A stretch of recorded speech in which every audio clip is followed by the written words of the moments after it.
नमो अरिहन्ताणं नमो सिद्धाणं नमो आयर्याणं नमो अध्यायाणं नमो लोये सवसाहुणम्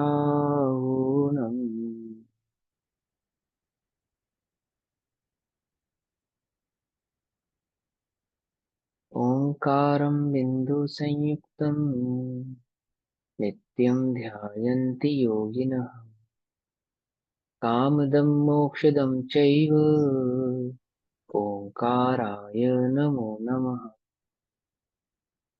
मङ्गलं भगवान् वीरो मङ्गलं गौतमो गणे मङ्गलं कुन्दकुन्दार्द्यो जैनधर्मोऽस्तु मङ्गलम्।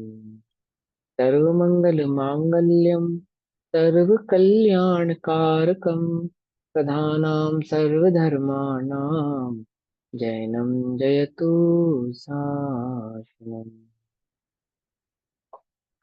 नमः समे साराय स्वानुभूत्या च काशते चित्स्वभावाय भावाय सर्वभावान्तरच्छिदे।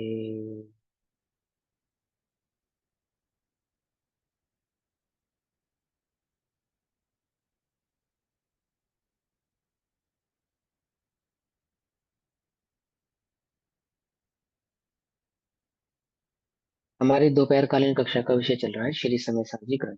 और श्री समय सारजी का स्वाध्याय हम सभी आचार्य अमृत चंद्र देव द्वारा रचित आत्मख्याति टीका के माध्यम से कर रहे हैं।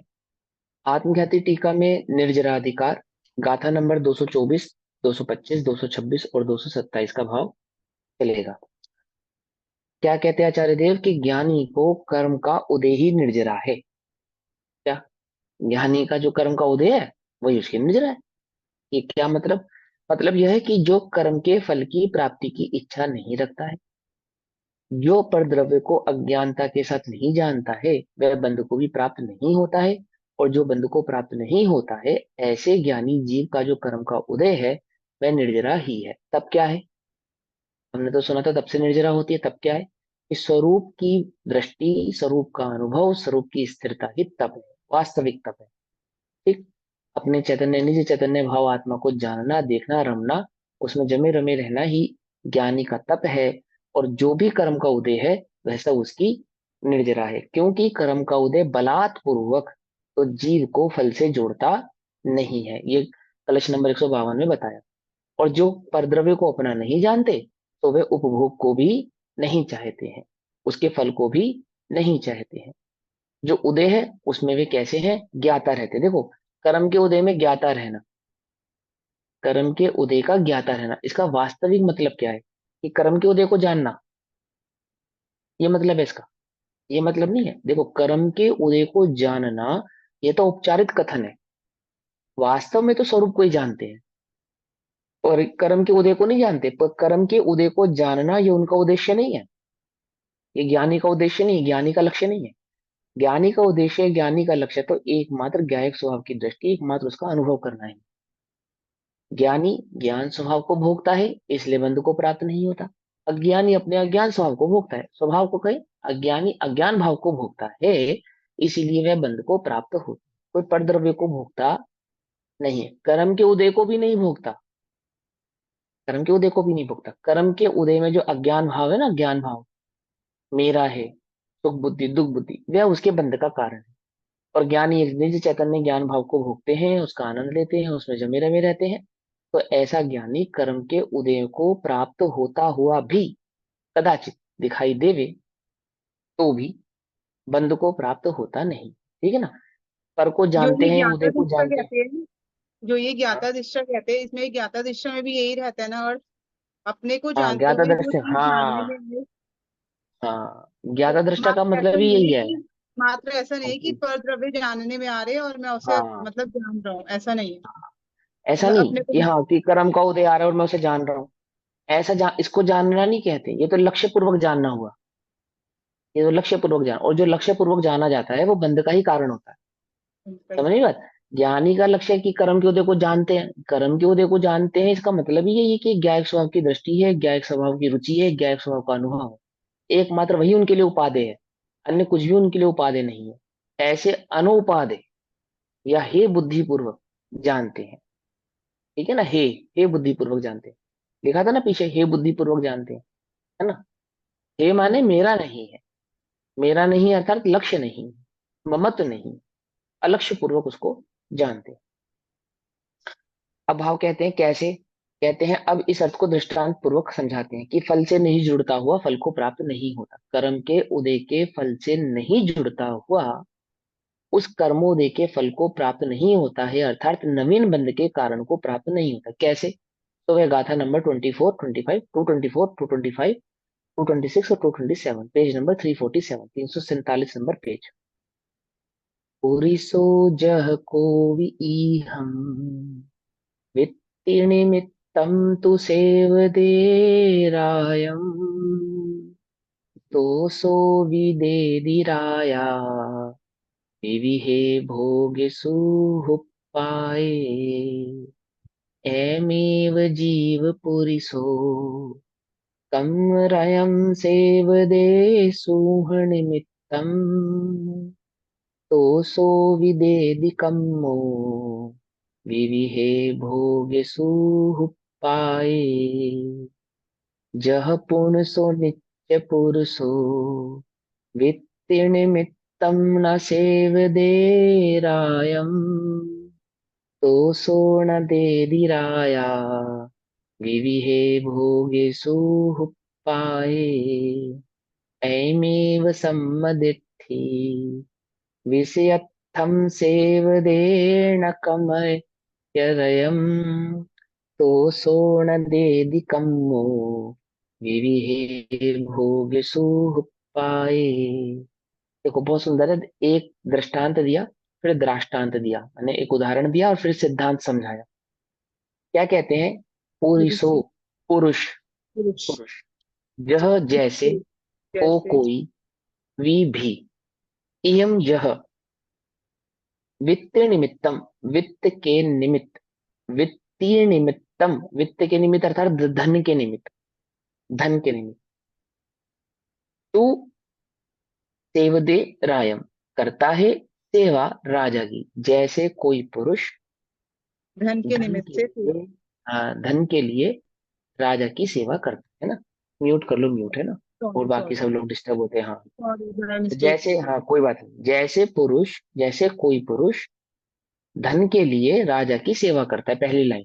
फिर दूसरी लाइन, तो सो भी दे दी राया, तो वह भी देता है, देदी देता है राजा, विविहे विविध प्रकार के भोग, सुख पाए, सुखजनक, सुख के हेतु से। जब कोई राजा की सेवा करता है किस निमित्त से करता है? तो मुझे धन की प्राप्ति हो, तो राजा भी अपने सेवक से प्रसन्न होके उसको धन आदि सुख आदि के विविध प्रकार के सुख देता है। एमेव ऐसे ही, जीव पुरुषो, जीव रूपी पुरुष, यानी कि जो जीव है, जो चेतन है, ऐसे ही चेतन कम्मरयम, कर्म रूपी राजा की सेवदे, सेवा करता है, सुख निमित्तम, सुख के भाव से कर्म करता है कि मुझे अमुक प्रकार का कार्य करने से सुख की प्राप्ति होगी, पर मैं सुख बुद्धि से कर्ता बनता है। जिस प्रकार कोई पुरुष राजा की सेवा करता है, इसी प्रकार जीव कर्म करता है, किस हेतु से करता है कि मुझे सुख की प्राप्ति होगी, अमुक कर्म करूंगा तो मुझे सुख की प्राप्ति होगी, अमुक इच्छा करूंगा तो मुझे सुख की प्राप्ति होगी, अमुक अमुक प्रकार के कार्य को करता है सुख की प्राप्ति हेतु। तो सो भी दे दी, तो उसे भी कम कर्म, विवि है विविध प्रकार के भोग सुख के निमित्त से देते हैं, तो उसको भी नए कई विविध प्रकार के कर्म आदि की बंध की प्राप्ति होती है, सुख आदि के निमित्त से, जिसको वह सुख मानता है उसके निमित्त से उसको उस प्रकार के कर्म की प्राप्ति हो जाती है। जैसे लोक में कोई पुरुष राजा की सेवा करे, ऐसे अज्ञानी कर्म की सेवा करता है। जैसे राजा उस सेवक को धन आदि देता है, ऐसे ही कर्म उस कर्म को बांधने वाले को, करने वाले को फल की प्राप्ति देते हैं, फल आदि का उदय उसको प्राप्त होता है। तो सो भी दे दी है ना, जह पुण्य तो नित्य पुरुषो, जैसे, फिर, पुण्य यानी फिर से, वही पुरुष वित्त निमित्तन न सेवदे रायम, जिसको वित्त की इच्छा नहीं है, धन की इच्छा नहीं है, वो राजा की सेवा नहीं करता। जैसे वही पुरुष अगर उसको धन की इच्छा ना होवे तो वो राजा की सेवा नहीं करता। तो सोना दे दी राया, तो उसे राजा नहीं ये का देता। मतलब क्या विधि है? है। पूर्ण मतलब तो पुनः, हाँ, और सो ची है मतलब, तो वही, तो वही, और ची है तो ये वही क्या लिखा?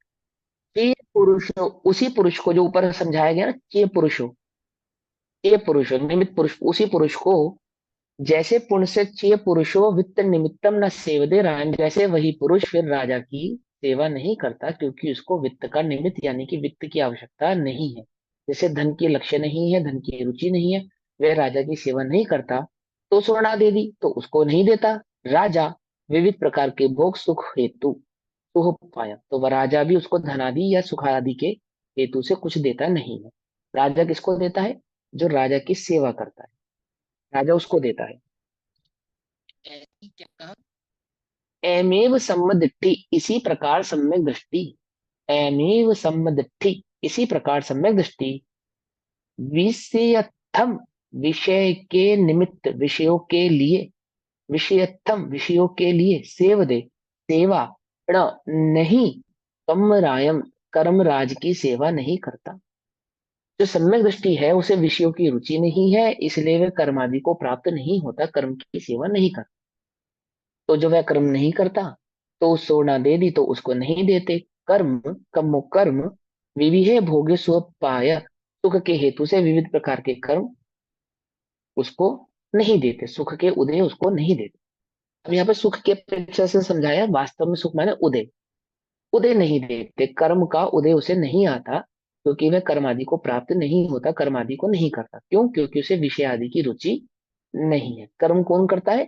जिसे विषय आदि की रुचि हो वही कर्म करता है, यानी कि पर पदार्थ की रुचि हो वही कर्म आदि के बंध को प्राप्त होता है, और कर्म आदि के फल को वही प्राप्त होता है। ज्यो जगत में हो पुरुष वृत्ति, निमित्त से वे भूप को, तो भूप भी सुख जनक विध विध भोग देवे पुरुष को। हाँ भैया, अरे हमारे ये कर्म का उदय क्यों है? हमारे इस कर्म के उदय का कारण क्या है? क्यों हमें इस प्रकार के कर्म का उदय आ रहा है? हमने ऐसा क्या किया? सेवा की है तुमने। किसकी? कर्म की। सेवा माने, सेवा सेवा करना मतलब उसको उसको उस कर्म को करना, उसकी इच्छा रखना, फल की इच्छा रखना, फल को चाहना, उसका कर्ता बनना, उसको कहते हैं सेवा।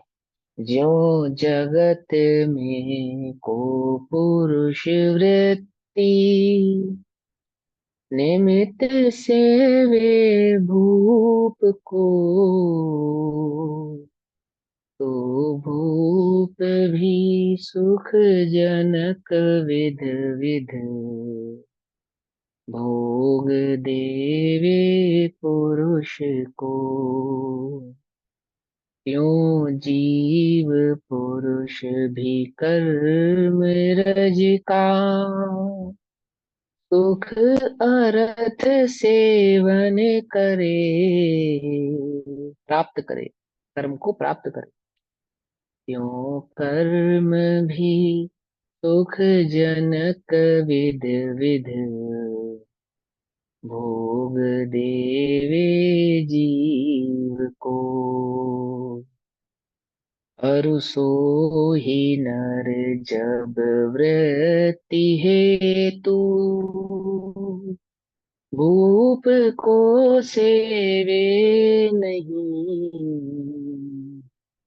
तो भूप भी सुख जनक विध विध भोग को देवे नहीं। तो दृष्टि को त्यों विषय हेतु, कर्म रज सेवन नहीं।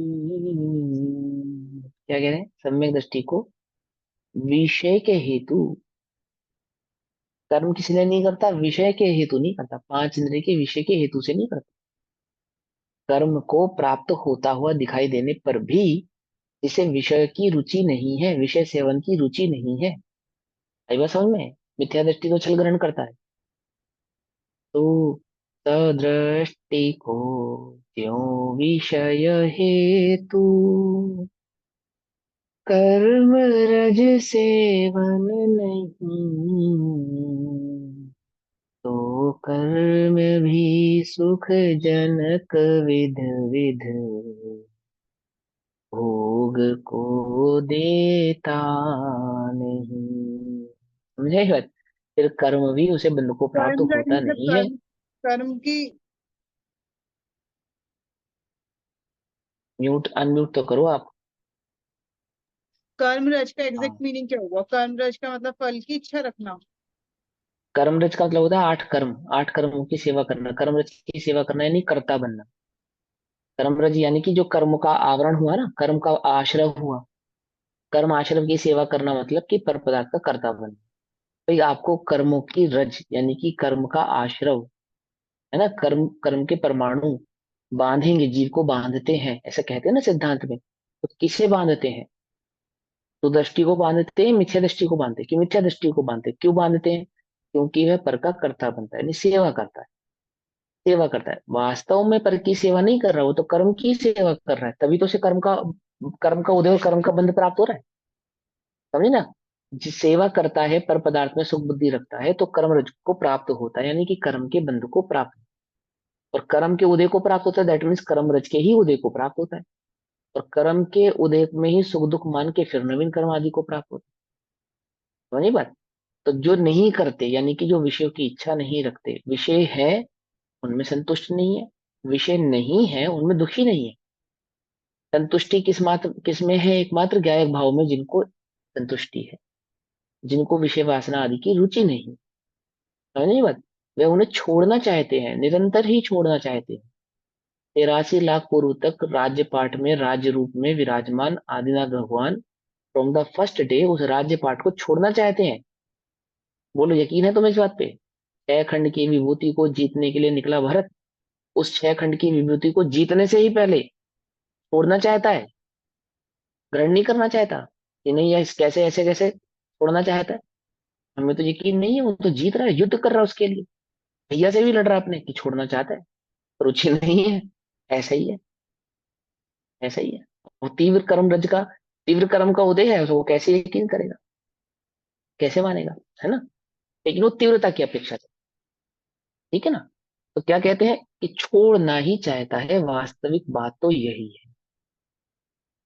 वास्तविक बात, और ऐसा किसने कहा? केवली भगवान ने अपने ज्ञान से जाना है। और भगवान ने वह जानकर ये बात कही है, कोई अपने मन से नहीं कहती हमने। समझे? सदृष्टि कैसा है, सम्यक दृष्टि कैसा है? उसे विषयों की रुचि नहीं है, नहीं है, नहीं है। वह विषयों को छोड़ना ही चाहता है, इसीलिए वे बंध को प्राप्त होता नहीं है। तो कर्म भी सुख जनक विध विध भोग को देता नहीं, है ना? 10 भव में मोक्ष होगा, तो 10 भव तक क्या कर रहे हैं? कर्म के उदय को मात्र प्राप्त हो रहे हैं, बस निर्जरा कर रहे हैं वास्तव में। तो इतना कर्म रज है कि 10 भव लगेंगे निर्जरा करने में, 10 भव तक निर्जरा कर रहे हैं, निर्जरा कर रहे हैं। ओहो, 10 भव तक निर्जरा कर रहे हैं कि हाँ निर्जरा कर रहे हैं। तो राजपाट आदि का भोग करते हुए निर्जरा कर रहे हैं कि निर्जरा कर रहे हैं? समझे बात? जैसे जत यथा जैसे यह इस जगत में कह अपि पुरुष, कोई भी पुरुष वृत्ति निमित्तम तु आजीविका के लिए, वृत्ति के लिए, वित्त के लिए राजा नाम राजा की सेवा करता है, तद तो वह राजा भी उसे सुख उत्पन्न करने वाले अनेक प्रकार के भोग देता है ना? अनेक प्रकार के भोग देता है, जिसमें उसको सुख मिले वह राजा उसको देता है। इसी प्रकार जीव पुरुष सुख के लिए कर्म रज की सेवा करता है। कर्म रज की सेवा करता है, दैट मीन्स कर्म आदि का आश्रय करता है, कर्म आदि को बांधता है। ठीक है ना? सेवा करना का मतलब होता है प्राप्त करना। कर्म रज को प्राप्त करना यानी 8 कर्मों से अपने आप को बांधता है। कैसे बांधता है? सुख के हेतु से बांधता है, पर पदार्थ में सुख की दृष्टि करता है, उसकी बुद्धि रखता है, कर्मादि को प्राप्त होता है, कर्मादि के बंध को प्राप्त होता है। तो कर्मपि, वह कर्म भी उसे सुख उत्पादकान, सुख उत्पन्न करने वाले विविधान, अनेक प्रकार के भोग देता है। ठीक है ना, सुख उत्पन्न करने वाले अनेक प्रकार के भोग देता है। कर्म के उदय को जगत में जो सभी हो सुख हेतु से कर्म बांधे ना उसने, उसको देता। मैंने सुख की अपेक्षा से समझा रहे, वास्तविक सुख तो नहीं है, ये दृष्टांत के रूप में समझा, जैसे राजा के माध्यम से समझा है। पुनः जैसे सह एव पुरुष, वही पुरुष, वृत्ति निमित्तम, आजीविका के लिए, राजानम, राजा की, न सेवते, सेवा नहीं करता। इसके लिए, आजीविका के लिए, धन के लिए, सुख के लिए राजा की माने जिसे राजा से कुछ नहीं चाहिए, वह राजा की सेवा भी नहीं करता। क्योंकि वह राजा की सेवा नहीं करता तो राजा भी उसे कुछ नहीं देता। ठीक है ना। तो सह राजा भी, वह राजा भी उसे सुख उत्पादकान, सुख उत्पन्न करने वाले, विविधान, विविध प्रकार के, अनेक प्रकार के भोग, न ददाती, नहीं देता। एवं एव, इसी प्रकार, सम्यक दृष्टि, विषयार्थाम, विषय के लिए, कर्म रजा, कर्म रज की, न सेवते, सेवा नहीं करते। विषय के लिए कर्म रज की सेवा नहीं करते, तक विषयों के हेतु से कर्ता नहीं बनते, पर पदार्थ में सुख बुद्धि नहीं रखते। ठीक है ना। विषय किसे कहते हैं? बोलो भैया, विषय किसे कहते हैं? पर में पांच सुख पांच बुद्धि इंद्रियों में से और बुद्धि को होना। पांच इंद्रियों के विषय पांचों इंद्रियों के भोग। हाँ, पांच इंद्रिय के विषय को विषय कहते हैं। तो जो इंद्रिय को अपना नहीं मानते, तो इंद्रिय के विषय को भी अपना नहीं मानते। सीधी बात। जिन्हें इंद्रिय में सुख नहीं है, उन्हें इंद्रिय के विषयों में सुख नहीं है, और जिन्हें इंद्रिय के विषय में सुख नहीं है, उन्हें कर्मरज की प्राप्ति नहीं है। पकड़ में ही बात। तो सुख कहाँ है उन्हें? इंद्रिय में नहीं है, अतीन्द्रिय में है। क्या? इंद्रियातीत में है। इंद्रियातीत क्या है? वह एक चैतन्य ज्ञान स्वभाव जो इंद्रियातीत है, समझे ना, उसमें उसको सुख है, सुख बुद्धि है। और वहां क्या है? वहां कर्मरज की प्राप्ति नहीं है। वहां तो कर्मरज की निर्जरा है, वहां तो कर्मरज का संवर है। ठीक है ना। तो क्या कहते हैं? इसी प्रकार सम्यक दृष्टि विषय के लिए कर्म रज की सेवा नहीं करते, पांच इंद्रिय के विषय भोगों की सेवा नहीं करते, उनकी इच्छा, उनकी प्राप्ति नहीं चाहते।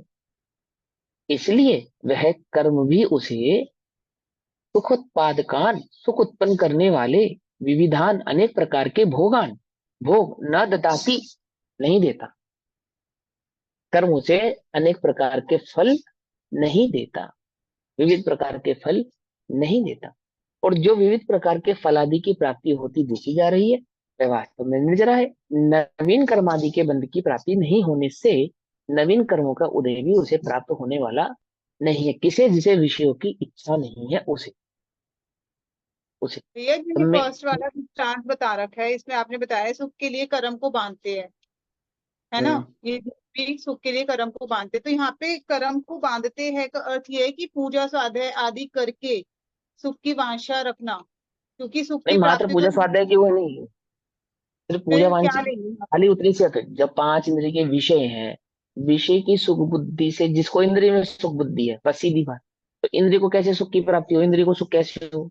अच्छा, पर को मतलब ये देखूं, पर को वैसे हो छूं, पर गया को कि चाहूं, पर को भोगूं, हाँ, आदि आदि, है ना। ठीक है। माने जिसकी पर बुद्धि है, परासक्त बुद्धि है, सशक्त हम्म, बुद्धि नहीं है, जिसने ये निज चैतन्य भाव, अतीन्द्रिय भाव को नहीं पहचाना, अतीन्द्रिय ज्ञान को नहीं जाना, इंद्रिय को ही जो मैं हूं ऐसा जानता है, वो इंद्रिय की सेवा करता है। बस सीधी सी बात।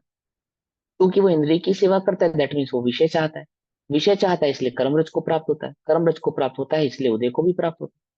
और जिसे अतीन्द्रिय ज्ञायक स्वभाव की दृष्टि है, एक चैतन्य ज्ञान भाव की दृष्टि है, चैतन्य ज्ञान भाव का ही सेवन करता है, वो विषय को नहीं चाहता, अर्थात पर को नहीं चाहता।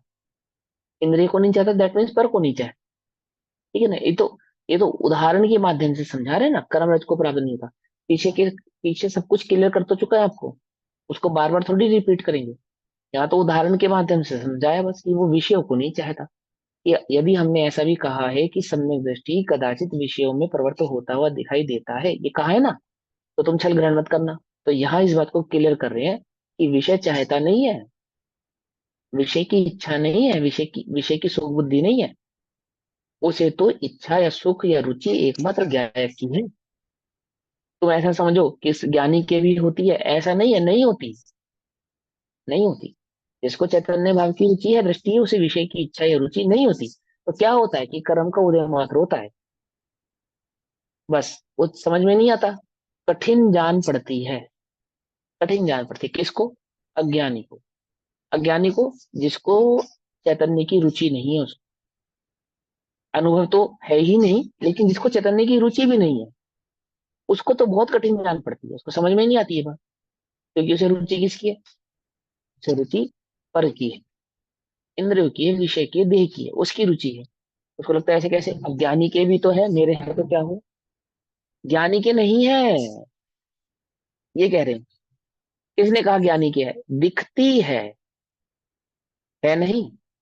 इसलिए तो इंद्रिय ज्ञान ज्ञान नहीं है। अज्ञानी ज्ञानी को इंद्रियों से देखता है, ज्ञान से थोड़ी देखता है। और इंद्रिय ज्ञान ज्ञान नहीं है, सीधी सी बात। है ज्ञान? इंद्रिय ज्ञान ज्ञान है? बोलो। इंद्रिय ज्ञान ज्ञान नहीं है। इसलिए वो सही बात नजर नहीं आती उसे। वह कैसा नजर आता है? विषयासक्त नजर आता है। विषयासक्त नजर आता है, वास्तव में वह विषयासक्त नहीं है। विषय का उसे खेद है। देखो, तुम्हारे तीव्र पुण्य का उदय हो गया, तीव्र, और तीव्र पुण्य के उदय से जो लोक में पुण्य के उदय की प्राप्ति से वस्तु की प्राप्ति होती है, वो तुम्हें सबकी प्राप्ति हो जाएगी। तो तुम्हें खेद वर्तता है इस बात का? बोलो। तुम्हें एक बहुत बढ़िया महंगी गाड़ी खरीदने की इच्छा है, और तुमने वो बहुत बढ़िया महंगी गाड़ी खरीदी, खरीद भी ली, तुम्हारा पुण्य का उदय। तुम्हें खेद वर्तता है इस बात का कि हमने ये इच्छा क्यों की और हमने इसकी पूर्ति क्यों की? बोलो, खेद किसका वर्तता है? इच्छा की पूर्ति न होवे उसका तो वर्तता है। बोलो। रोध धन किसे कहते हैं? परिग्रहानुनंदी, परिग्रह में आनंद मानना रौद्र ध्यान है। परिग्रह का आनंद होना रौद्र ध्यान है। तुम्हारी कोई तारीफ करे, तुम बहुत सुंदर दिखते हो, और तुमने सुनी और तुम्हें अच्छा लगा, फिर तुम्हें खेद वर्तता है? तुम्हें लगता है कि नहीं, मुझे प्रसन्न नहीं होना चाहिए था? लगता है? ज्ञानी को लगता है। ज्ञानी को लगता है कि मुझे प्रसन्न नहीं होना चाहिए, ये मैं नहीं हूं। कोई तुम्हारी कोई तारीफ ना करे, इंसल्ट करे, तो हो सकता है तुम भेद विज्ञान करने बैठो, हो सकता है। लेकिन कोई तुम्हारी प्रेज करे, तुम्हारे धन की, तुम्हारे सुख की, तुम्हारे विषयों की कोई प्रेज करे, तारीफ करे, उन्हें उत्तम कहे, तुम उससे भेद विज्ञान करने को तत्पर ही नहीं होते। क्यों? ये तुम्हारी रुचि को दर्शाता, रुचि को दर्शाता। ज्ञानी के साथ ऐसा होता है क्या? क्या बढ़िया युद्ध लड़ा, तुम जीत गए, जीतता है, जीत का खेद वर्तता है। बोलो, भरत को खेद वर्त रहा है नहीं वर्त रहा बाहुबली से जीतने का? चक्र छोड़ा बाहुबली भगवान पे, बाहुबली भाई पर चक्र छोड़ा, और फिर क्या हुआ? चक्र ने तो बाहुबली का कुछ नहीं बिगाड़ा, वो तो तद्भव जी है, वापस आ गया। अब जीत गए, भारत जीत गए, राजगद्दी मिल गई, राजपाट मिल गया, चक्रवर्ती बन गए। प्रसन्न है या दुखी है? प्रसन्न है या दुखी है? हमारा युद्ध हो जाए किसी से और हम जीत जाएं, तो प्रसन्न होते हैं दुखी होते हैं? बोलो। हमारी किसी से घर पे कोई बहस हो जाए, लड़ाई हो जाए और हम जीत जाए, तो क्या वर्तता है अंतर में? खेद वर्तता है या प्रसन्नता वर्तती है? हम तो सही थे, हमने तो कहा ही था हम तो सही थे, हम तो सही थे, हम तो जीतते ही, वो तो उसमें क्या बात है? वो तो भैया, वो लोक में पापी की हार अवश्य ही होती है। खेद वर्तता है, हमें क्या वर्तता है? तो प्रसन्नता होती है। पांच इंद्रिय के विषय भोग की इच्छा हुए पूरी ना हो पाए, तो भले ही एक बार को हो सकता है भेद विज्ञान कर ले कि मेरे कर्म का उदय और मैं तो ज्ञायक हूं और मैं तो ज्ञाता हूँ, इच्छा हुए पूर्ति हो जाए, पूर्ति हो जाए, तो खेद वर्तता है। भरत वैभव, वह भरत विलास नाम है, क्या नाम है? भरतेश वैभव, भरतेश वैभव। उसमें कितना प्यारा वर्णन है। 96,000 रानियों के साथ भरत जो है वार्तालाप करते हैं, खेलते हैं, और सब जो भी करते हैं। और फिर बाद में समाज के समय, उसी समय मतलब एक अंतर मुहूर्त पहले, रानियों के साथ बाग में खेल रहे, कूद रहे, नाच रहे, और फिर समय के समय क्या चिंतन कर रहे हैं, क्या कर रहे हैं? खेद वर्तता है। ये सब मेरे अनुकूल है, उस अनुकूलता का खेद वर्तता है, कि मुझे इस अनुकूलता में इस अनुकूल पदार्थों को भोगने की जो इच्छा होती है, ये इच्छा मेरे करने योग्य नहीं है, छोड़ने योग्य है। पाप तो करता ही नहीं। पुण्य आदि के संयोग से प्राप्त जो न्याय नीति की सामग्री है, उसे भी भोगने का खेद वर्तता है। किसे? ज्ञानी को वर्तता है। ऐसे नहीं, ऐसे नहीं समझो कोरा कोरा। पकड़ में ही बात। ऐसे वो प्रसन्न है, धर्म ध्यान है उसको, आर्त रुद्र ध्यान नहीं है। धर्म ध्यान है उसको, समझे ना। आर्त रुद्र ध्यान तो उपचार से कहा जाता है, चौथा गुण स्थान है उसके पास। पंचम गुण स्थान भी होता है, पांचवें गुण स्थान तक होते हैं, तीर्थंकरों को पंचम गुण स्थान होता है। ठीक है ना। चक्रवर्ती, तीन चक्रवर्ती कौन? शांतिनाथ, कुंतुनाथ, अरण्यनाथ, तीर्थंकर, चक्रवर्ती, कामदेव। कौन सा गुण स्थान? पंचम गुण स्थान, पांचवा गुण स्थान है। क्या कहते हैं, समझ में आती है बात? हर 15 दिन में जो आत्म अनुभव करते हैं, आत्मा का वेदन करते हैं, क्या चिंतन करते हैं? अनुभव के काल में तो एक गैर तत्व को ही देखते हैं। अनुभव से निकलने के बाद विषय आदि की पूर्ति का खेद वर्तता है। अच्छा नहीं जानते उन्हें। समझे? हम अज्ञानी किस दृष्टि से देखता है कि वह लिप्त है। कितनी कहानी आती है, भरत की कहानी आती है ना, वो तलवार टांग देता है, हाथ में तेल का दिया दे देता है और पूरा राज्य घुमाता है, ऐसा एक कहानी आती है ना। ऐसी कितनी सारी कहानी आती है। क्या क्या दर्शा रहे हैं कि तुम्हें मैं जो ये भोगता हुआ नजर आता हूँ, वास्तव में इसकी मुझे रुचि नहीं। इस दर्शा रही नहीं दर्शा रही, वो स्पष्ट कहानी है तो। रुचि नहीं। लेकिन हम किस दृष्टि से देखते हैं कि नहीं वो तो रुचि पूर्वक करता होगा। ये जो विकल्पात्मक रुचि है, इसको रुचि नहीं कहते। सिद्धांत में उसको पर की रुचि नहीं है। यदि पर की रुचि होवे तो चौथा गुण स्थान नहीं हो सकता। पांचवा तो छोड़ो, पांचवा तो छोड़ो, चौथा ही नहीं हो सकता, पहले ही गुण स्थान रहेगा। हम भले ही पर को अपने से भिन्न कहेंगे, हम भले ही पर आदि की दृष्टि न करें, यदि हमें रुचि है तो रुचि है, तो वही वास्तव में क्या है? पराशक्ति होने से बंध का कारण। मूलतः बंध अज्ञान भाव है। समझ में? जैसे कोई पुरुष, टीका, जैसे कोई पुरुष फल के लिए राजा की सेवा करता है, तो वह राजा उसे फल देता है। इसी प्रकार जीव फल के लिए कर्म की सेवा करता है, अर्थात जिसे उदय की इच्छा है, परिणमाने की इच्छा है, अपने अनुसार कार्य होवे इस बात की जिसे इच्छा है, और परिणमन में जिसे सुख दुख बुद्धि है।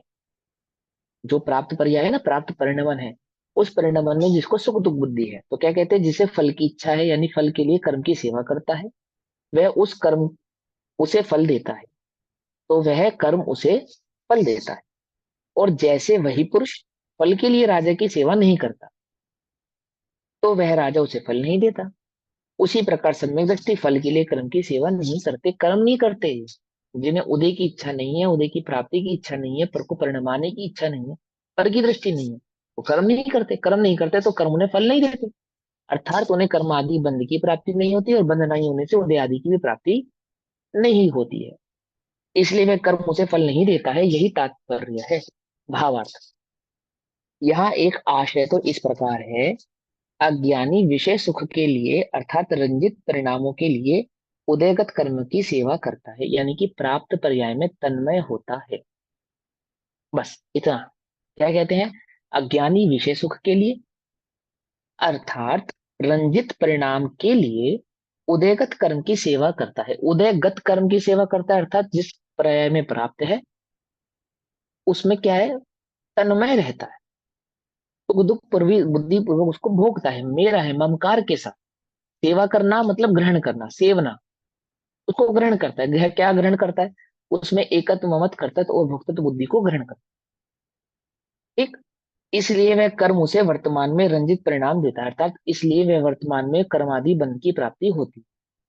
ज्ञानी विशेष सुख के लिए अर्थात रंजित परिणाम के लिए उदयगत कर्म की सेवा नहीं करता, अर्थात अपने से भिन्न जानता है, की रुचि नहीं करता, उनमें एकत्व ममत्व धारण नहीं करता, इसलिए वह कर्म उसे रंजित परिणाम उत्पन्न नहीं करता, अर्थात इसलिए कर्म उसे नवीन कर्म की बंध की प्राप्ति नहीं करता है। एक बात। अब दूसरा आश्रय, दूसरा आश्रय इस प्रकार है कि अज्ञानी सुख रागादि परिणाम उत्पन्न करने वाले आगामी भोगों की अभिलाषा से व्रत तप इत्यादि शुभ कर्म करता है। ठीक है ना।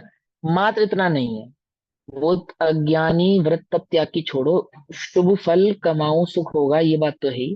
वो जो भी कार्य करता है, अगर कोई उसको बोल देना कि बलि देने से सुख की प्राप्ति होगी, तो बलि भी देगा। अज्ञानी, अज्ञानी तो जैन है ना, तो जैनों की मुख्यता से लेगा।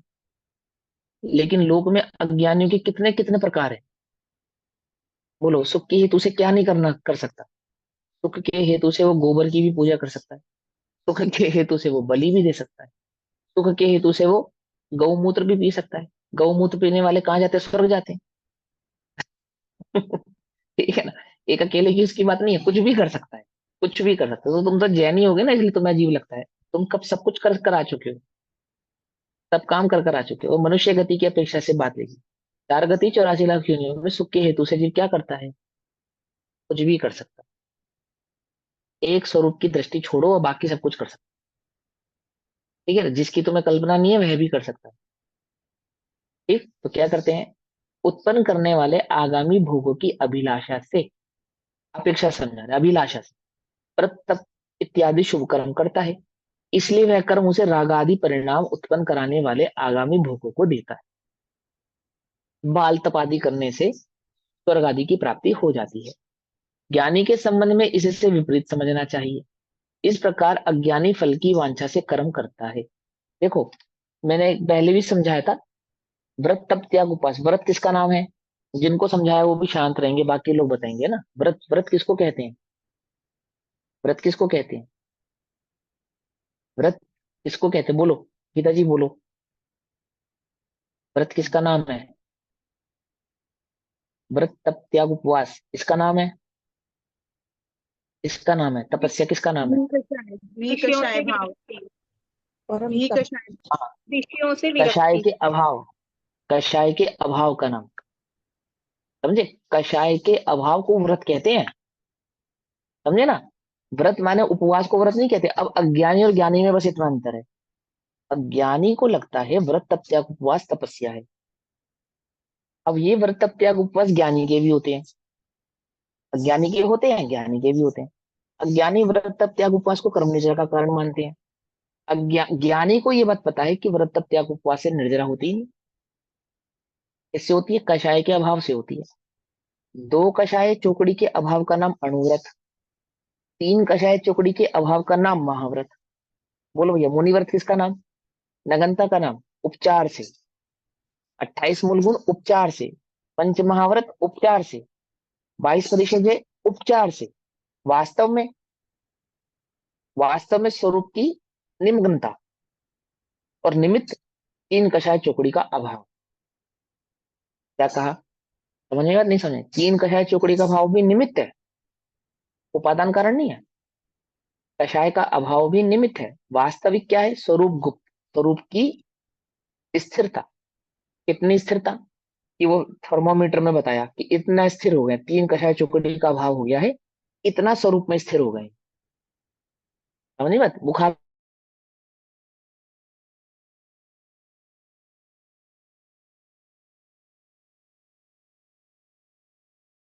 थर्मोमीटर से बताएंगे ना, थर्मोमीटर से मापेंगे और बतलाएंगे कि इतना बुखार है। ऐसे ही इन्हें स्वरूप की स्थिरता है। कितनी है? 1 कषाय चौकड़ी के अभाव जितनी, 2 कषाय चौकड़ी के अभाव जितनी, 3 कषाय चौकड़ी के अभाव जितने, 3 कषाय चौकड़ी के अभाव जितनी स्वरूप स्थिरता है, दैट मीन्स मुनिपना। 2 कषाय चौकड़ी के अभाव जितनी स्थिरता है, दैट मीन्स अणुव्रत। 1 कषाय चौकड़ी के अभाव जितनी है, दैट मीन्स अवृति, सम्यक दृष्टि। और किसी भी कषाय का अभाव नहीं है, ये तो मुनि है। नहीं नहीं भैया, किसी भी कषाय का अभाव नहीं है, मिथ्या दृष्टि। ये किसकी सेवा कर रहा है? ये द्रव्यलिंगी किसकी सेवा कर रहा है? संसार की, संसार की। सम्यक दृष्टि किसकी सेवा कर रहा है? आत्मा की। कुछ बात समझ में आ रही है नहीं आ रही है? कैसे जाना? कैसे जाना? कषाय के अभाव पूर्वक।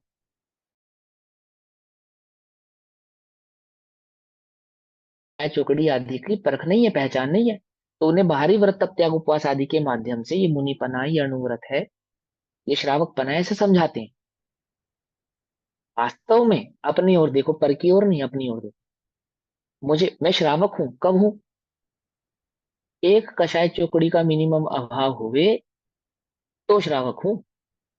वास्तव में उपचार से देव शास्त्र गुरु आदि का श्रद्धान करता हूँ, जिन मंदिर आदि जाता हूँ, लोक रीति नीति के अनुसार जैन धर्म आदि का पालन करता हूँ, तो श्रावक कहलाता हूँ।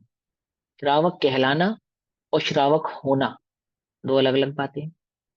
हम श्रावक कहलाते हैं या हम श्रावक हैं? समझे? श्रावक कहलाते हैं, कहलाते हैं, उसमें कोई बात नहीं, कहलाते हैं। है क्या? श्रावक नहीं है। एक कषाय चुकड़ी का अभाव होवे तो श्रावक बना होवे, दो कषाय चुकड़ी का अभाव होवे तो अणुव्रत होवे, तीन कषाय चुकड़ी का अभाव होवे तो मुनिपना होवे। कैसे होता है कषाय चुकड़ी का अभाव? स्वरूप की स्थिरता से, स्वरूप की लीनता से, स्वरूप के श्रद्धान से, स्वरूप के दर्शन से। स्वरूप का श्रद्धान, स्वरूप का दर्शन है कि नहीं है? गुरुदेव देखो कितना बढ़िया उदाहरण है, सबसे सबसे सटीक।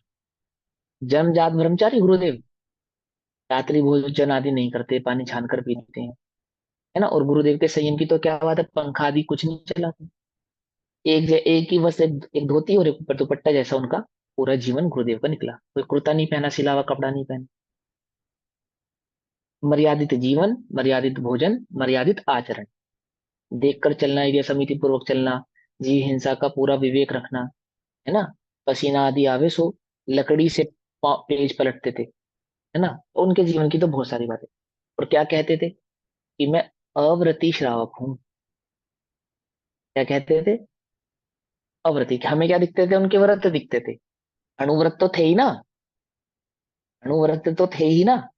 अणुव्रती नहीं कहते थे अपने को, क्या कहते थे? अव्रती श्रावक। क्यों? क्योंकि अंतर में जानते हैं कि अभी दो कषाय चौकड़ी का अभाव नहीं हुआ है। अंतर में जानते हैं। लोग भले ही व्रती देखते हो, अपने मुख से स्वयं अपने को कभी व्रती नहीं कहा। क्यों नहीं कहा? क्योंकि जानते हैं, भीतर में जानते हैं अभी दो कषाय चौकड़ी का अभाव नहीं हुआ है। एक कषाय चौकड़ी का अभाव हुआ इसलिए श्रावक बना है, और दो कषाय चौकड़ी का अभाव नहीं हुआ इसलिए अव्रती बना है। व्रत किसको कहते हैं? कषाय के अभाव को कहते हैं। कषाय का अभाव कब होता है? स्वरूप की लीनता से होता है, स्वरूप की स्थिरता से होता है। आई बात समझे? ऐसे यहाँ कह रहे हैं कि वो अज्ञानी, इसलिए वह कर्म उसे रागादि परिणाम उत्पन्न करने वाले आगामी भोगों को देता है। वो व्रत तप त्याग उपवास क्या कर रहा है? मिथ्या दृष्टि तो कर्म के बंद की ही सेवा कर रहा है, कर्म की ही सेवा कर रहा है। क्योंकि वह जानता ही नहीं कि व्रत तप त्याग उपवास आदि ये सब निर्जरा के कारण ही नहीं है। अब उल्टा नहीं पकड़ना, छल ग्रहण नहीं करना। क्या छल ग्रहण नहीं करना? ये व्रत तप त्याग उपवास आदि का निषेध नहीं करते हैं। व्रत तप त्याग उपवास आदि कहते किसे हैं? जैसे हम श्रावक कहलाते हैं, ऐसे व्रत तप त्याग उपवास आदि तप कहलाते हैं। कहलाते हैं, कोई दोष नहीं है, बिल्कुल कहलाते हैं। जो भी उनका पालन करता है वह व्रती है, ऐसा ही कहलाता है। कहलाना, तुम्हें लोक में श्रावक कहलाना है या होना है? तुम्हें लोक में मुनि कहलाना है या होना है? बोलो भैया, क्या होना, क्या चाहते हो? कहलाना चाहते हो या होना चाहते हो? ये तो होने का मार्ग है, होने का मार्ग। तुम्हें कहलाना है, कहलवाओ, हमें हमें आपत्ति नहीं है। किसी के ऊपर हस्तक्षेप नहीं है, किसी के ऊपर आरोपण नहीं है। कोई साधु है या श्रावक है, ये चर्चा नहीं है। ये मैं साधु हूं या श्रावक हूं, या मुझे होना है या नहीं होना है, ये ही चर्चा है।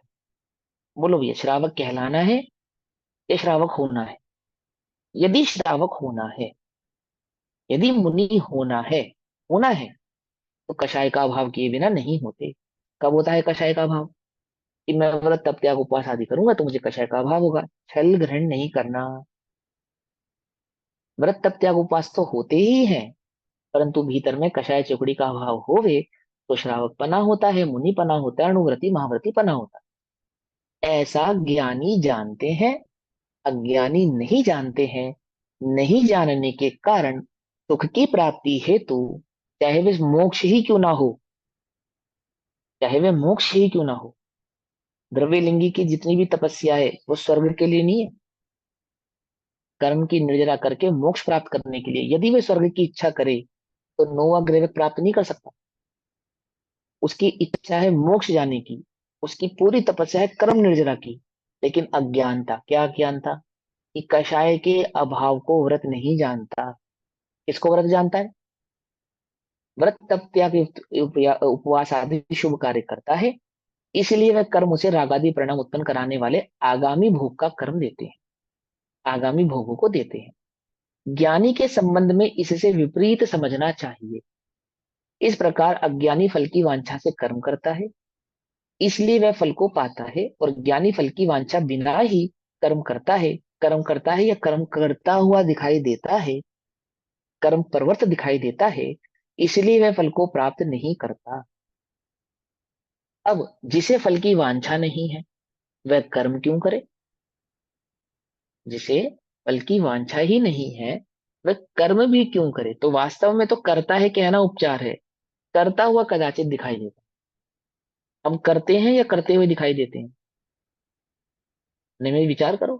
करते हैं, करते हुए दिखाई देते हैं। हम ज्ञाता कैसे हो गए? ज्ञाता है जी, हम तो ज्ञाता है। हम तो अकर्ता है। अरे अकर्ता को जानो, अकर्ता को अकर्ता की माला नहीं जपनी है। अकर्ता की माला नहीं जपनी है, अकर्ता की पहचान करनी है। क्या करना है?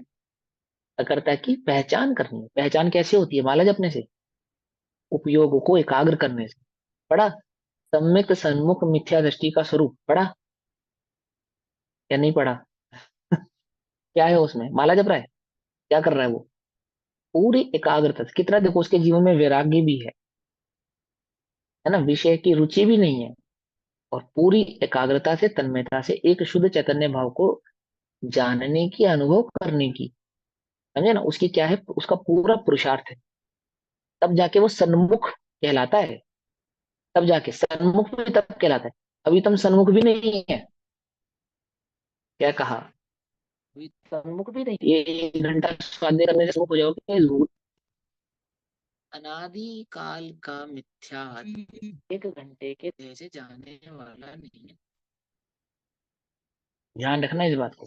अनादि काल का मिथ्या, ये चार से हम कह दिया जाता है करना, और क्या नाम है, सम्यक दृष्टि है, सम्यक संपन्न कह दिया जाता है, तुम इसमें संतुष्ट हो जाते हो कि हम औरों से तो भले हैं। जो अपने को भला जाने वो कभी सम्यक दृष्टि नहीं हो सकता।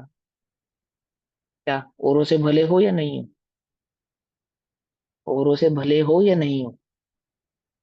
क्या औरों से भी बुरे हो? जो निबोध में सोही मुझ में सोही मोक्ष में जाए, सभी समान है जी, तो सभी समान है। तो उपचार से कहा जाता है, तुम लौकिक रीति नीति के अनुसार से कहा जाता है कि औरों से भले हो, पाप आदि की प्रवृत्ति नहीं करते हो, विषय आदि का सेवन मंद है तुम्हारा, कषाय आदि मंद है, इसलिए तुम्हें औरों से भला कहते हैं। यदि तुम अपने को औरों से भला मान लो, क्या नहीं माना तुमने अपने आप को? ज्ञात नहीं माना, ज्ञात नहीं माना। बोलो भैया, नरक के 2 नारकी, एक मिथ्या दृष्टि, एक सम्यक दृष्टि, कौन भला? कौन भला? प्रवृत्ति से तो दोनों में से कोई भला नहीं है, एक जैसी प्रवृत्ति है, और प्रवृत्ति के आधार से तुम अपने को भला समझ लेते हो।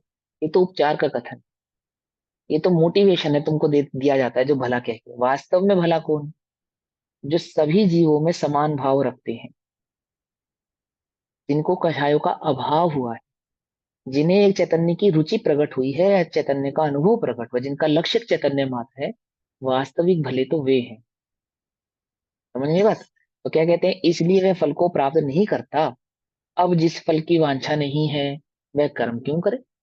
इस आशंका को दूर करने के लिए काव्य कहते हैं, आशंका को दूर कर, ये एक क्वेश्चन उठाया कि जिसे फल की इच्छा नहीं है वो कर्म ही क्यों कर रहा है, कि वास्तव में तो कर्म कर नहीं रहा है, कर्म करता हुआ दिखाई दे रहा है।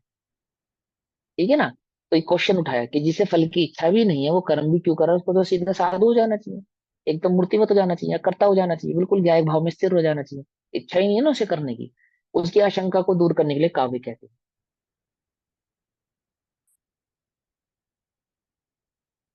यत्तन् येन फलं सकर्म कुरुते नेति प्रतिमोहवयम् किन्त्वस्यापि कुतोऽपि किञ्चिदपि तत्कर्मावशेनापते तस्मिन्नापतिते त्वकं परमज्ञान ज्ञानस्वभावे स्थितो ज्ञानी किं कुरुतेऽथ किं न कुरुते कर्मेति जानाति कः। क्या कहते हैं? येन फलम तप्तम सह कर्म कुरेति इति वयम न प्रतिमा। जिसने कर्म का फल छोड़ दिया है वह कर्म करता है, ऐसी प्रतीति तो हम नहीं कर सकते। क्या कहते हैं, जिसने कर्म का फल ही छोड़ दिया है वो कर्म करता है, ऐसी प्रतीति हम नहीं कर सकते। जिसको फल की इच्छा नहीं है वो कर्म भी क्यों करेगा? जिसको फल की दृष्टि नहीं है वो कर्म भी क्यों करेगा? समझे नहीं समझे? हे अर्जुन, कर्म कर, फल की इच्छा मत कर। अब जब मुझे फल की इच्छा नहीं है तो मैं कर्म भी क्यों करूं? सीधी सीधी सी बात है। कर्म तो फल के लिए किया जाता है, और फल की इच्छा ना करो तो कर्म भी क्यों करूं? किंतु यहाँ इतना विशेष है कि अस्य अपि कुतः अपि किंचित अपि तत्कर्म अवशेषण आपतेत। ज्ञानी को भी किसी कारण से कोई ऐसा कर्म अवश्यता से उसके वश बिना आ पड़ता है। अर्थात वास्तव में तो ज्ञानी कर्म करता हुआ जो दिखाई दे रहा है, कोई कर्म नहीं कर रहा है, कर्म का उदय मात्र उसे प्रवृत्त करा रहा है। ये क्या है? वो जो कर्म के उदय में प्रवृत्ति करता हुआ दिखाई दे रहा है, वह कैसा है कि ज्ञानी का उस पर वश नहीं है, अवश्य अवश्यता पूर्वक कर्म आदि रूप प्रवृत्ति करता हुआ दिखाई देता है। तस्मिन आपतिते तु, उसके आ पड़ने पर भी, ऐसे तीव्र कर्म के उदय के आने पर भी, अकम्प अकम्प परम ज्ञान स्वभाव स्थिता ज्ञानी, वो अपने अकंप परम ज्ञान स्वभाव में स्थित रहता है ज्ञानी। क्या कहते हैं? जो अकंप परम ज्ञान स्वभाव में स्थित है ऐसा ज्ञानी तीव्र कर्म के उदय में भी, तीव्र कर्म का उदय मतलब वो जो रोते हुए नजर आते हैं ना रामचंद्र जी सीता के लिए, और युद्ध कर रहे हैं और रावण को ललकार रहे हैं, और वो जो भरत बाहुबली का युद्ध और 6 खंड की विभूति जीत रहे हैं, उदाहरण तुम्हारे दिमाग में छपे हुए हैं ना एकदम। आत्मा से ज्यादा ये गहरे छपे हुए हैं। वो कह रहे हैं कि तीव्र कर्म के उदय में भी जो अकंप परम ज्ञान स्वभाव में स्थित है ऐसा ज्ञानी, स्थित है मतलब जैसे एक परम ज्ञान स्वभाव की रुचि है, जैसे एक परम ज्ञान स्वभाव की दृष्टि है, जो एक परम ज्ञान स्वभाव का श्रद्धान है। और कर्म का उदय कैसा है? तीव्र। तीव्र कर्म का उदय कैसा है? आकाश में खरगोश दिखाई दे रहे हैं, है नहीं? है नहीं? वे ज्ञानी कर्मासक्त, विषयासक्त और कर्म प्रवृत्ति में दिखाई देने पर भी जिन्हें एक अकंप परम ज्ञान स्वभाव में की ही रुचि है, स्थित है, ऐसे ज्ञानी कर्म किं कुरुते अथ किं न कुरुते, करता है या नहीं करता है, ये कौन जानता है? ये कौन जानता है? ये तुम्हारी समझ में कहाँ आने वाली है ये बात? अभी कहा ना थोड़ी देर पहले, अज्ञानी कहाँ जानेगा, वो तो इंद्रिय से देखता है। ज्ञानी ही जानता है इस बात को। कौन जानता है कि वो कर्म में प्रवृत्त है या अप्रवृत्त है, कर रहा है या नहीं कर रहा है? जिसका स्वभाव जो एक अकम्प परम ज्ञान स्वभाव में स्थित है, वो तीव्र कर्म के उदय में प्रवृत्त होता हुआ दिखाई देने पर भी कर्म करता है या नहीं करता, ये कौन जानता है? किसको पता है? वास्तव में तो केवलियों को पता है, ज्ञानी को स्वयं पता है। अन्य ज्ञानी भी जानते हैं कि वह कर्म का करता नहीं है। अज्ञानी की अपेक्षा से कौन जानता है? कौन अज्ञानी जान पाएगा बोलो? जिसके पास ही ज्ञान इंद्रिय, अतीन्द्रिय ज्ञान को जो जानता ही नहीं, इंद्रिय को ही ज्ञान मानकर इंद्रियों से ही जो देखता है, कैसे जानेगा बोलो? एक कहावत है ना, सावन के अंधे को हरे हरे नजर आते हैं। सब कुछ हरा हरा दिखता है ना, मतलब समझ में आई बात? ऐसे अज्ञानी जिसे विषयासक्ति है, जिसे रुचि ही विषयों की है, वो अन्य के विषय की रुचि है या नहीं है कैसे पहचानेगा? कैसे जानेगा? नहीं जान पाएगा। भाव ज्ञानी के परवशता से कर्म आ पड़ता है, यानी कि तीव्र कर्म का उदय आता है, तो भी वह ज्ञान से चलायमान नहीं होता, तो भी अपने ज्ञान स्वरूप की दृष्टि नहीं छोड़ता, उसकी रुचि नहीं छोड़ता, वो अस्थिरता सम्यक दर्शन को नहीं छोड़ता। इसलिए ज्ञान से अचलायमान, यानी कि जिसने ज्ञान स्वभाव को नहीं छोड़ा है, अपने ज्ञान की दृष्टि को जिसने नहीं छोड़ा है, अचलायमान, वह ज्ञानी कर्म करता है या नहीं करता है, ये कौन जानता? ज्ञानी की बात ज्ञानी ही जानता है। परम ज्ञानी परम गुरु केवली भगवान जानते हैं, मुनिराज जानते हैं, ज्ञान स्वभाव की सेवा करने वाले, अनुभव करने वाले जानते हैं। ज्ञानी के परिणामों को जानने की सामर्थ्य अज्ञानी की नहीं है। क्यों नहीं है? क्योंकि ज्ञान की दृष्टि ही नहीं है। ज्ञान की दृष्टि हुए बिना ज्ञानी के भाव को कैसे पहचानेगा?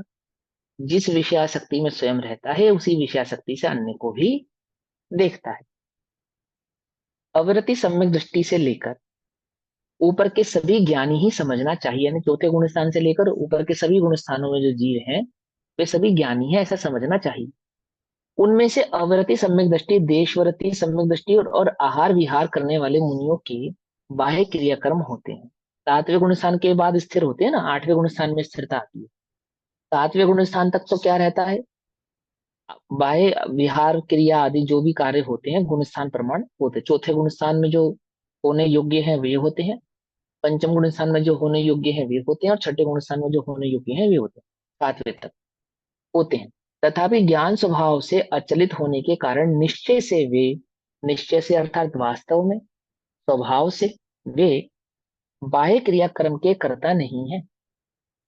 बाहर में जो भी क्रियाक्रम करते हुए दिखाई दे रहे हैं उसके वे कर्ता नहीं, करते नहीं है क्यों, क्योंकि रुचि नहीं है, दृष्टि नहीं है, अपना नहीं जानते। जिसे अपना नहीं जानते उसके कर्ता भी नहीं है। ओहो, मुनिराजों के आहार आदि की क्रिया, गमन आदि की क्रिया, विहार आदि की क्रिया तो वास्तव में क्या है, तीव्र क्रम का उदय है।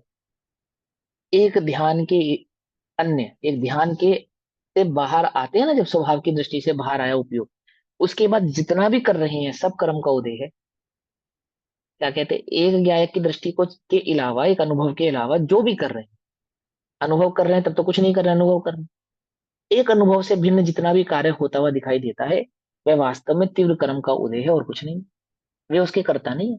भले ही जैसे समिति पूर्वक चलते हैं, इषणा समिति आदि पूर्वक आहार विहार, विहार आहार आदि करते हैं, ईजा पर समिति पूर्वक करते हैं, पांच समिति तीन गुप्ती आदि का पालन करते हैं, पंच महाव्रती आदि का पालन निरतिचार पूर्वक करते हैं, कोई दोष ना लगे इस बात की, पूरे विवेक के साथ करते हैं, तो विवेक क्या है, मात्र तीव्र कर्म का उदय है, अन्य कुछ नहीं है, अन्य कुछ नहीं।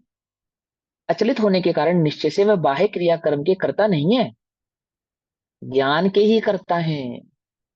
ज्ञान की, ज्ञानी एक ज्ञान स्वभाव को ही भोगता है, अन्य कुछ नहीं भोगता।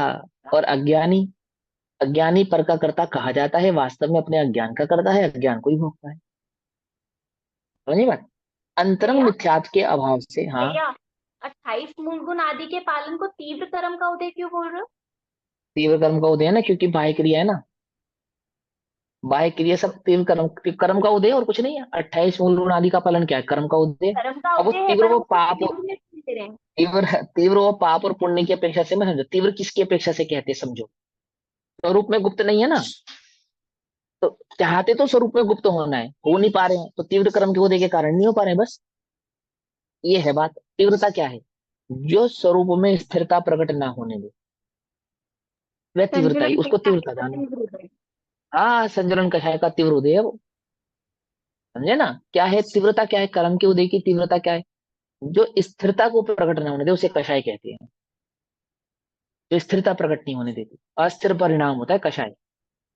पकड़ में ये बात, कषाय किसे कहते हैं, अस्थिर परिणाम को। अस्थिरता है मतलब चाहते तो वो स्थिर होना है और हो नहीं पा रहे, तो क्यों नहीं हो पा रहे हैं, बुद्धिपूर्वक तो स्थिर होना चाहते हैं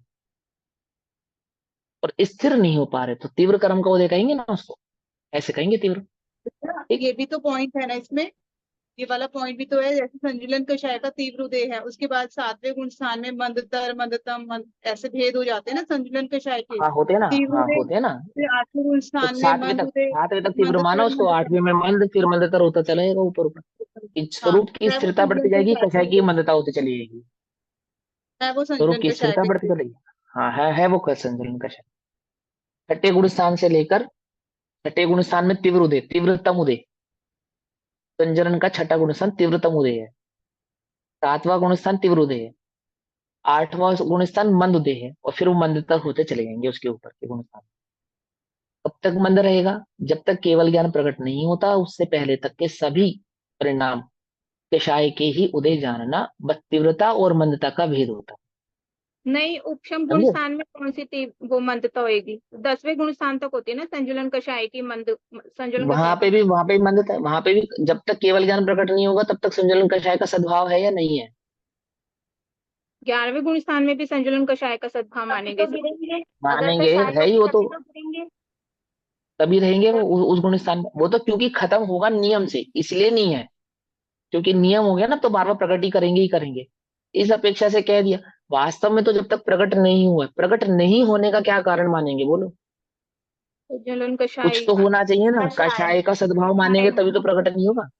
आवरण किसका नहीं, नाम पर है, 11वें में तो कषाय का उपशम हो जाता है ना पूरा। उपशम हो गया तो कषाय तो है ना। उपशम पर का गिरना मतलब क्या भी होता तो है, है, अब 11वें जान से गिरेंगे क्यों? एक मिनट, एक मिनट, उपशम का मतलब क्या होता है मतलब और दबी सम हुई दब है, जाना। हाँ, सत्ता में तब अच्छा जाना है तो नहीं, उसका। हाँ है तो सद्भाव है, वही कह रहा हूँ मैं भी, सद्भाव कह रहा हूँ बस।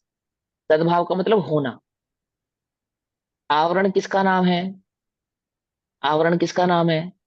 आवृत होने के लिए वस्तु चाहिए ना, आवरण वाला प्रोडक्ट भी तो चाहिए जो आवरण करे। वो है तभी आवरण हुआ है ना, केवल ज्ञान प्रकट नहीं हुआ, क्यों नहीं हुआ? क्यों नहीं केवल हुआ? ज्ञान केवल ज्ञान कषाय आवरण के कारण। सीधी सीधी सी बात है।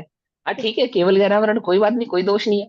लेकिन कोई केवल ज्ञानावरण के कारण नहीं उत्पन्न होता ना, ये तो सब क्लियर कर चुके हैं हम सारी बातें। तो सद्भाव की अपेक्षा से समझा रहे हैं वो कषाय के सद्भाव की बात। ठीक है ना? तो भैया जब तो क्या 11वें कहते गुण हैं? स्थान से गिरते हैं, जब 11वें गुण स्थान से गिरते हैं तो भी कषाय के कारण ही तो गिरते होंगे। उदय, उदय के कारण, हाँ सब सब कुछ कर्म का उदय है वो। कषाय के कारण ही गिरते हैं, कषाय का तीव्र कषाय का उदय आया, उसी संज्वलन के तीव्रतम उदय के कारण नीचे गिरते हैं। ठीक है, तो क्या कहते हैं? वह वे ये तो कर्म के उदय की अपेक्षा से बात हुई। यहाँ पे तत्समय की योग्यता या स्वभाव की अपेक्षा से देखा जाए तो स्वरूप की अस्थिरता, स्वरूप में स्थिर नहीं होने के कारण। भैया जिन, दो कारण बताएं गिरने के, आयु क्षय हाँ और हाँ हाँ समय क्षय, है ना? हाँ, मतलब उदय है ना, कर्म का उदय ही तो है ना वास्तव में। आयुषय भी कर्म का उदय है, और कषाय का उदय भी कर्म का उदय है ना। और यहाँ काल इस अपेक्षा से देखें, काल क्षय और आयु क्षय इस तरह से हाँ, शास्त्रों में आता कालशय, हाँ कालशय आयुषय नाम है।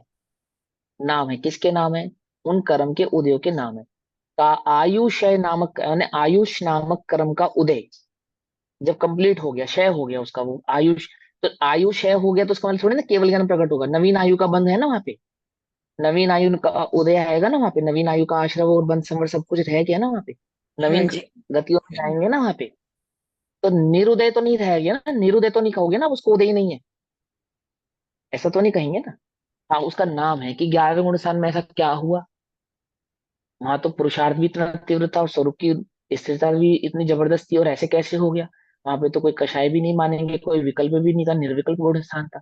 ऐसे कैसे हो गया? तो कारण बताएंगे, क्या कारण बताएंगे? कि आयुषय के कारण, और वो काल है ना, काल उदय के कारण, यानी कि वह निमित्त तत्समय की योग्यता के कारण, उस समय ऐसी ही कर्मों की योग्यता हुई, उसको हमने यहाँ पे कर्म का उदय कह दिया शॉर्ट में, कि कर्म के उदय के कारण। क्या कहना चाहते हैं? ये समझाना चाहते हैं कि ज्ञानी को जो भी क्रिया होती हुई दिखाई दे रही है, जो भी प्रवृत्ति होती हुई दिखाई दे रही है, वो वास्तव में कर्म का उदय है और कुछ नहीं।